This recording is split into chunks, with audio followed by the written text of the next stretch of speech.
Percaya kan kalau ilmu itu bisa kita dapetin di mana aja dan kapan aja? Nggak cuma dari teman tenaga kesehatan lain, tapi bisa dari pasien juga. Bahkan udah spesialis pun masih bisa belajar dari pasien ya. Yuk kita dengerin kata dokter.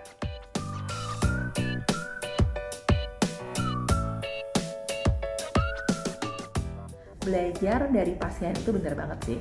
Karena dengan adanya pasien, secara keilmuan pun kita akan terus belajar mengupdate ilmu kita supaya kita bisa berikan yang terbaik untuk pasien, terutama dalam tata laksana terkini. Tapi selain itu, kita juga bisa belajar banyak hal sebagai tips untuk hidup kita juga. Saya pernah ketemu seorang ibu yang anaknya sedang menjalani kemoterapi. Dari perjuangannya aja udah berat banget. Tapi si ibu tetap bilang bahwa ya tetap semangat, percaya suatu saat nanti anaknya bisa kembali pulih. Jadi banyak hal yang bisa kita pelajari dari pasien juga. Bagaimana kita harus tetap semangat, selalu bersyukur, dan yakin bahwa selalu ada harapan di balik semua kendala yang kita alami. Jadi memang setelah kita terjun praktek, makin banyak ketemu pasien ya, kita bisa lebih tahu, oh ternyata pasien itu nggak kayak teori di buku gitu. Nggak semuanya misalnya pasien dengan dermatitis atopik misalnya prognosisnya baik, tiap pasien beda-beda gitu. Jadi di situ kita sebenarnya yang bikin kita belajar tuh pasien ya, oh pasien ini unik begini, oh pasien ini unik begitu gitu kan. Terus buat lagi skill ya, kalau misalnya kita ngerjain tindakan-tindakan surgery itu juga tantangannya beda-beda. Jadi justru memang makin banyak kita menangani pasien, makin banyak kita membantu pasien, itu pasti kita tuh skillnya nambah. Karena memang beda banget sama yang di buku-buku dengan kita terjun langsung ketika nanganin pasien. Apa satu pelajaran penting yang saya dapatkan dari pasien? Pelajaran pentingnya adalah harus bisa menghargai kehidupan. Jadi meskipun kondisinya sudah stadium akhir mungkin, tetap harus menghargai kehidupan. Dalam artian tetap semangat untuk hidup, tetap berjuang untuk melawan penyakitnya, berdoa, dekat dengan keluarga, jadi tidak patah semangat. Itu yang saya belajar dari pasien-pasien saya. Pelajaran yang paling penting adalah menjadikan pasien itu seperti keluarga kita sendiri. Ketika kita menganggap pasien itu adalah keluarga kita sendiri, kita akan lakukan yang terbaik untuk pasien. Mungkin BPJS atau sistem pembayarannya problem, mungkin sejawat lain problem, mungkin lingkungan kita nggak bagus. Tapi kalau kita menganggap bahwa pasien itu adalah keluarga kita sendiri, kita akan lakukan yang terbaik, kita akan usahakan yang terbaik, kita akan berikan yang terbaik. Jadi simple, ketika kita tahu itu pasien dan kita anggap itu adalah keluarga, saya akan lakukan yang terbaik untuk kesembuhan itu pasien. Kita akan usahakan apapun agar pasien itu sehat. Jadi menjadikan atau menganggap pasien kita adalah seperti keluarga kita sendiri, itu menentukan kesembuhan itu pasien. Hidup itu selalu penuh dengan upaya kolaborasi untuk bergerak maju dan mengambil resiko. Apapun situasi yang dihadapi, Tuhan akan selalu melindungi. Belakangan ini mulai terlihat adanya peningkatan kasus gangguan jantung terutama pada pasien-pasien dengan usia yang lebih muda.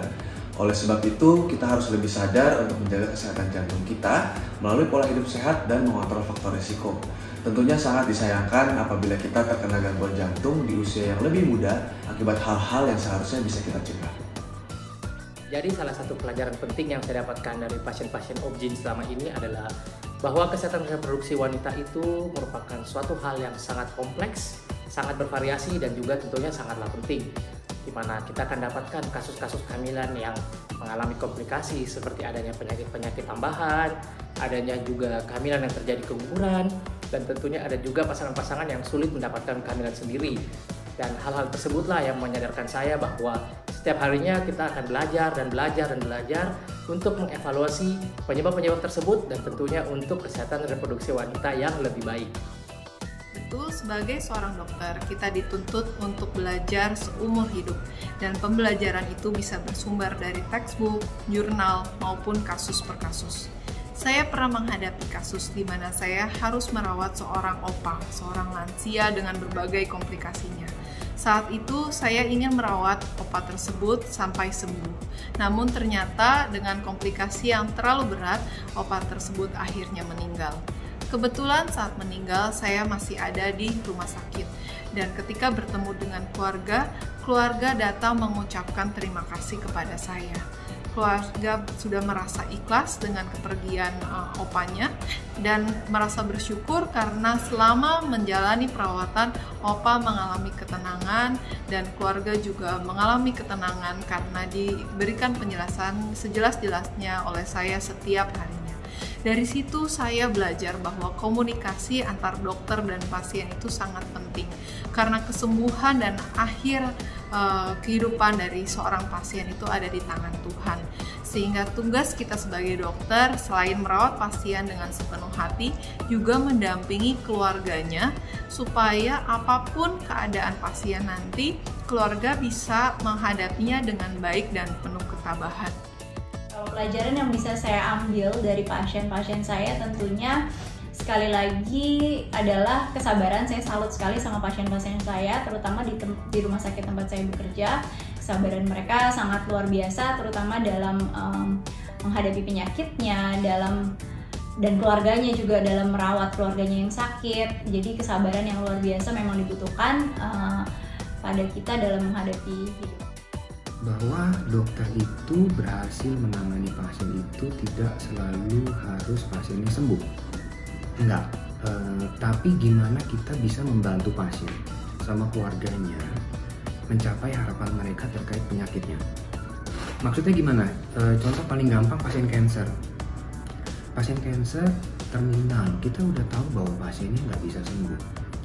Jadi goal kita, meskipun pasien ini tumornya gede menekan, kadang kita tahu bahwa itu indikasi operasi. Tapi kalau kita operasi, meskipun tumornya habis, tapi ada resiko pasiennya cacat, pasiennya nggak sadar, kualitas hidupnya turun. Di masa-masa akhir pasien, malah kualitas hidupnya turun. Meskipun tumornya habis gitu, buat apa? Jadi kadang berhasil itu bukan nggak selalu tumornya habis gitu, enggak. Tapi gimana kita bisa bantu pasiennya nggak kesakitan di masa-masa terakhirnya. Dia bisa kumpul sama keluarganya. Karena kita tahu memang pasiennya nggak bisa sembuh. Kadang hal itu yang penting gitu. Dan kita harus bisa komunikasi, jelasin ke pasien, jelasin ke keluarganya dengan baik gitu, bahwa ini kondisinya seperti ini, resikonya seperti ini. Mereka akan pilih, dan pilihan apapun yang mereka ambil gitu ya, kita bisa bantu semaksimal mungkin bahwa supaya kualitas hidup pasien itu sangat baik deh gitu. Contoh kasus dari yang pasien kanker itu ya. Jadi nggak selalu tumornya harus habis gitu, berarti dokternya berhasil. Nggak selalu seperti itu. Nah, itu dia pelajaran yang bisa kita dapat dari pasien. Semoga yang dengar juga jadi makin luas nih pengetahuannya. See you on the next Kata Dokter. Jadi dokter Anda dalam genggaman, salam Alamedika.